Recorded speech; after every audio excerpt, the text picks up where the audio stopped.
Il faut quand même se souvenir que 56% de la population d'Abidjan avait voté Gbagbo, et donc qu'il est indispensable que la France soit la plus discrète possible. Elle a joué un rôle, je pense que c'était une nécessité, mais elle se retrouve dans sa position d'État gendarme, alors qu'elle voulait normaliser ses relations, notamment militaires, avec l'Afrique, qu'elle voulait européaniser son dispositif militaire et qu'elle voulait largement l'africaniser. Il y a quand même un risque actuellement qu'il ne faut pas sous-estimer, même si vraisemblablement il y aura des négociations, ça serait que des extrémistes pro-Ouattara et que Ouattara ne contrôle pas cherchent à assassiner Laurent Gbagbo pour lui donner une posture de martyr et enclencher un processus extrémiste.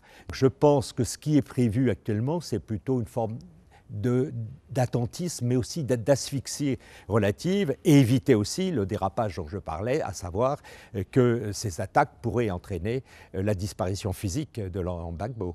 Il n'est pas question que la France réintervienne militairement pour des raisons humanitaires.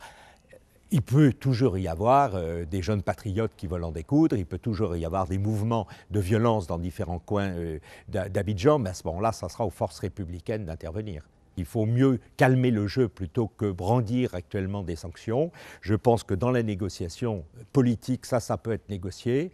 Et il faut s'assurer que les différentes milices ou jeunes patriotes ne soient pas manipulés. Ça, c'est l'idéal. Il y a un gouvernement d'union nationale qui s'impose. Il faut relancer l'économie, il faut éviter évidemment la crise humanitaire et assurer la sécurité des biens et des personnes.